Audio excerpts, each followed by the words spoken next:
Hello, this is Dr. David Greene, CEO of the Texas Pain Network. Today's topic is 5 things to ask yourself before elective back surgery. Over 600,000 low back surgeries are performed every year in the U.S.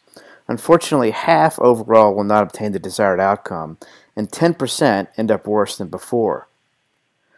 So the first consideration is whether or not you should seek a second opinion. A second set of eyes may be indicated since we are talking about a big decision. That person may recommend the same surgery, a different surgery, or no surgery at all. The second consideration is, have you really tried all conservative options? If this is an elective indication, degenerative disc disease, scoliosis, what have you really tried physical therapy, chiropractic treatment, spinal decompression therapy, acupuncture, medication management, interventional treatments?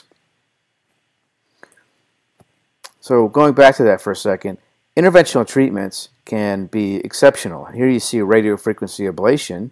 This deadens the little nerve endings around the joints of the spine that may be causing pain, and it can decrease pain for up to 18 months is what studies show.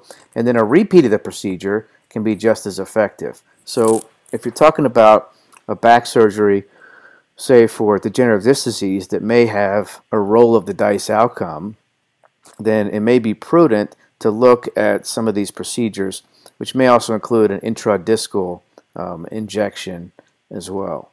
Maybe regenerative medicine with spinal stem cell injections, or maybe PRP therapy. Third consideration is to look at the risk-benefit assessment before the surgery. There's nothing as a risk-free spine surgery. It doesn't exist. For instance, adult scoliosis procedures have over a 50% complication rate. Could include anything from infection, bleeding, nerve injury, anesthesia risk, failure to fuse, scar tissue, any of those. Consideration number 4 is a reality check on the potential outcomes. Considering that half of back surgeries don't end up with the expected outcome and 10% end up worse, you have to think about, like, if half of your pain goes away, is that good enough? If 30% of your pain goes away, is that good enough? I'll give you an example. The FDA study on the lumbar artificial disc back in 2003, they compared it to spinal fusion.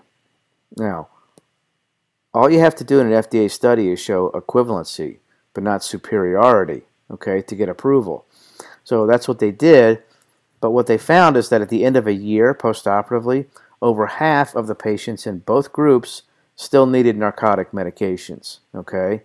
So if you're going to have a fusion for degenerative disc disease, or an artificial disc, would you be okay with only half your pain going away? A very important thing to consider. Fifth consideration is simply the timing of the surgery. For an elective surgery, you can pick the best time. This may be over a summer break, a sabbatical. Whenever the time is right for you, you don't have to have it done next week right before the big presentation, okay? So rehab considerations for a laminectomy, for instance, you're looking at 6 to 8 weeks. For a spinal fusion, it's about 3 months. And for an adult scoliosis procedure, it could be 6 to 9 to 12 months. Okay? So really consider, you can pick the timing. The bottom line is the objective is to feel comfortable with the decision that you make, even if surgery does not produce the desired outcome. It's reasonable to work through these 5 considerations to make sure it's the right thing for you. The top pain management in the Dallas metropolitan area is through the Texas Pain Network. There are several clinics throughout the metropolitan area accepting over 50 insurances and providing over 25 treatment options.